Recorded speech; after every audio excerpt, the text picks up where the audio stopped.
অনেকদিন বাদে আবার একটু ভিডিওটা নিয়ে এলাম। এই কি রেগুলার আমার দেওয়া একদমই হয় না, বুঝতেই পারছো, নানান রকম ঝামেলাতে মারাত্মকভাবে আটকে যায়, 2 মাস 3 মাস গ্যাপ পড়ে যায়, কিছু করার নেই। তো আজকে আবার মনে হলো কিছুটা সময় তোমাদের সাথে শেয়ার করি, তোমাদের সাথে একটু গল্প করি। অনেকদিন বাদে আবার এলাম। মাঝে 2-1টা শর্টসও দিয়েছি, আমি একদম দিইনি তা না, তবে সেটাও প্রায় 2 মাস আগে।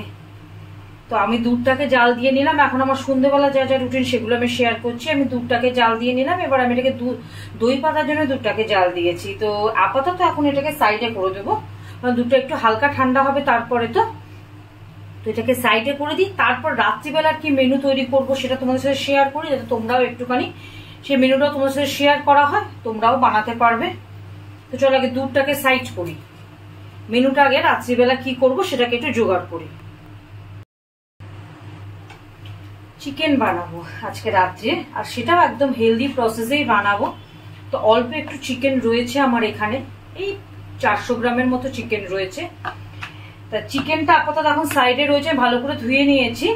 যেটা করব এবার, চিকেন করতে গিয়ে দেখছি জাস্ট পেঁয়াজ রয়েছে এইটুকু, ঠিক আছে, ওতেই হয়ে যাবে, যেহেতু হেলদি রেসিপি। তো এটা দিয়েই আমি বানাবো, এই অল্প পেঁয়াজ দিয়েই বানাবো। এবার কিভাবে বানাবো সেটা একবার দেখতে থাকো তোমরা।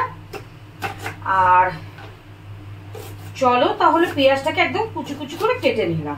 এমনি কিছু নেই, জাস্ট এরম ভাবে নর্মাল যেরকম কাটে এরম ভাবে কেটে নিয়েছি। তো চলো আগে কি প্রসেস করি সেটা দেখতে থাকো। আচ্ছা, যেহেতু হেলদি প্রসেসে চিকেনটা বানাবো, তো আমি কি করব, এই প্যানটাকে গরম করতে দিয়েছি। গরম প্যানে তেল কিচ্ছু দেবো না, শুধু যা পেঁয়াজ অল্প দেখলেই কতটা পেঁয়াজের জাস্ট অর্ধেকটা পেঁয়াজ কিন্তু। আর মাংস কিন্তু আমার প্রায় 400 গ্রাম। আর কয়েকটা কোয়া রসুন দিয়েছি আমি, 5-6 কোয়া রসুন দিয়েছি। তো এটাকে আমি কি করব, জাস্ট একটুখানি সেকে নেব। মানে এটাকে আমি ভাজা বলতে পারবো না, যেহেতু এটা তেল নেই। তো আমি এটাকে সেকে নেব, একটু হালকা একটা স্মোকি ফ্লেভারটাও আসবে, কারণ যেহেতু জিনিসটা সেকা হচ্ছে একটা পোড়া পোড়া ভাব থাকবে। তো সেটা সেকে নিলেই কিন্তু আমার মানে জিনিসটা খুব সুন্দর খেতে হবে। একবার তোমরা এরকম ভাবে বানিয়ে, যেভাবে আমি বানিয়ে দেখাচ্ছি, জিনিসটা কিন্তু বেশ হেলদি হয়। তেলের পরিমাণ খুবই কম থাকে। দেখতে থাকো রান্নাটা, তাহলেই বুঝতে পারবে।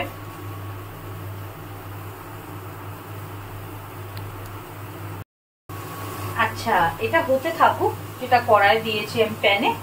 তো এর মাঝখানে আমি চিকেনটা একটু ম্যারিনেট করে নিই।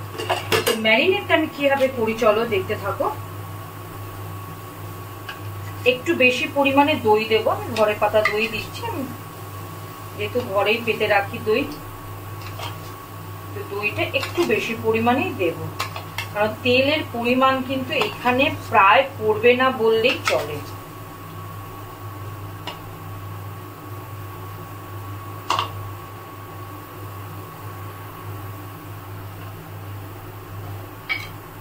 এবার দেব আমি নুন পরিমাণ মতো,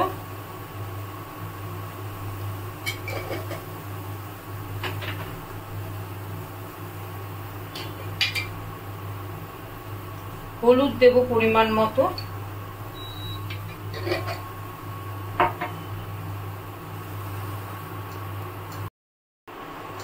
দেখো এটাকে ম্যারিনেট করে নিয়েছি। আর একটু দইয়ের জলটা না বেশি দিয়েছি, বললামই না তেল তো খুবই কম পড়বে, মানে না পড়ার মতোই দেবো তেল, দেখতেই পাবে। তো সেই জন্য একটুখানি দইয়ের জলটা দিয়েছি। আর এটা কিন্তু অলরেডি আমার হয়ে গেছে, একটা সেকা সেকা মতো, দেখো তোমরা বুঝতে পারবে, ঠিক আছে, একটা সেকা সেকা মতো ভাব এসে গেছে। তো এইবারে আমাকে এটা অফ করে দিতে হবে, আর এটাকে একটু ঠান্ডা করে বেটে নিতে হবে। আচ্ছা, এটাকে নিয়ে নিয়েছি বাটার জন্য। এর মধ্যে দেব জিরে গুঁড়ো,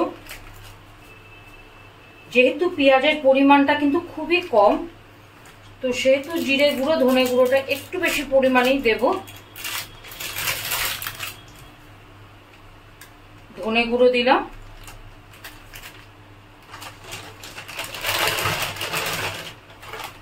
এবার দেব কটা শুকনো লঙ্কা। ঝালটা তোমরা তোমাদের টেস্ট অনুযায়ী দেবে অবশ্যই। আমি এটাকে এবার একটা পেস্ট বানিয়ে নেব। তো দেখো এটার কিন্তু একটা পেস্ট রেডি হয়ে গেছে। এবার আমি কি করব, তোমরা সবাই দেখেছিলে যে আমি দেখিয়েছিলাম যে আমি দুধটা জাল দিয়েছিলাম, সেটা যদিও আমার দই পাতার জন্য, তবে তার মধ্যে যে ওপর একটা সর পড়ে দেখো দুধের, সেই সরটা আমি দিয়ে দেব, তার সাথে একটুখানি দুধ দেব। অন্য সময় আমি সরটা তুলে রেখে দিই, ফ্রিজে থাকে আমার স্টোর করা, বাট এটা আমার এখন লাগবে মাংস রান্নাটায়, তো সেজন্য আমি দিয়ে দিচ্ছি।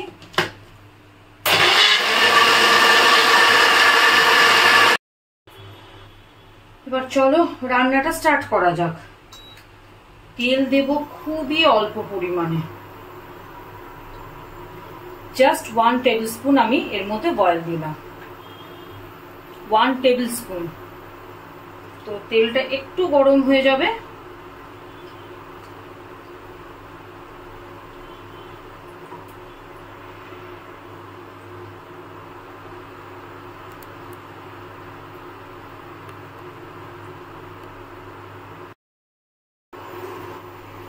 আচ্ছা এবার যে ম্যারিনেট করা চিকেন ওটা দিয়ে দেবো।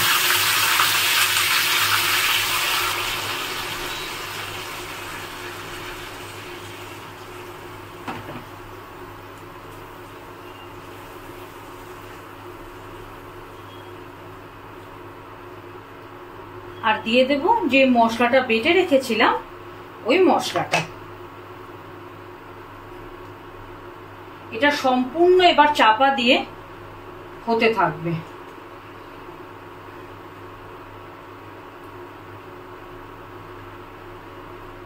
নুন তো ম্যারিনেটের সময় আমি দিয়েছিলাম, যদি লাগে তো পরে আবার দেব, বাট এখন তো আর দেবো না, টেস্ট করে লাস্টে যদি মনে হয় তো লাস্টে টেস্ট করে দেব। এটা এখন একদম চাপা দিয়ে হতে থাকবে। জাস্ট এটা যেই জলের মানে দইয়ের যে জলটা, সেই জলে কিন্তু চিকেনটা হয়ে যাবে। আর চাপা দিলে এমনিতেই চিকেন থেকে তো জল বেরোই, তো সেই হিসেবে আর জল আমাদের এর মধ্যে দিতে হবে না। খুব সুন্দর একটা হেলদি চিকেনের রেসিপি, অবশ্য করে কিন্তু তোমরা ট্রাই করো। আজকাল যা ভেজালের যুগ এসছে, তো শরীর তো লোকের অর্ধেকই প্রায় এই তেল মশলাতেই খারাপ হয়ে যায়। তো এরম ভাবে যদি কম তেলে করা যায় না, তো শরীরটা কিন্তু ভালো থাকে আর টেস্টিও হয়, খুব টেস্টি হয় খেতে। নিজেরা একবার বানিয়ে খেয়ে দেখো, খুব ভালো লাগবে খেতে।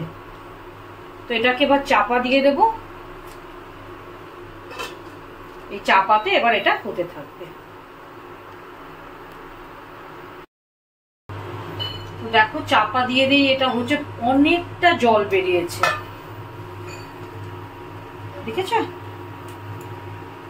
এবার আমি কি করব, আমি চিনি ইউজ করি না, তো আমি সেই জন্য এর মধ্যে দিয়ে দেব সুগার ফ্রি। আমরা বাড়িতে কেউই চিনি খাই না,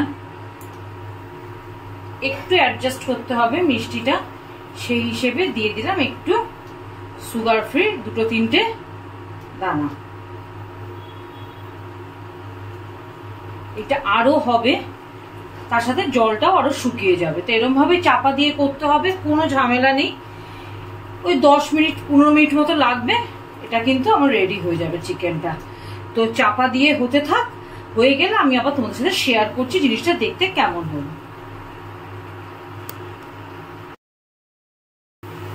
এই দেখো এটা সম্পূর্ণ জল শুকিয়ে গিয়ে কতটা কষা হয়ে গেছে। তাহলে কি হলো, আমার তেলও বেশি লাগলো না, অথচ কিন্তু খুব সুন্দর একটা চিকেনের রেসিপি তৈরি হয়ে গেল।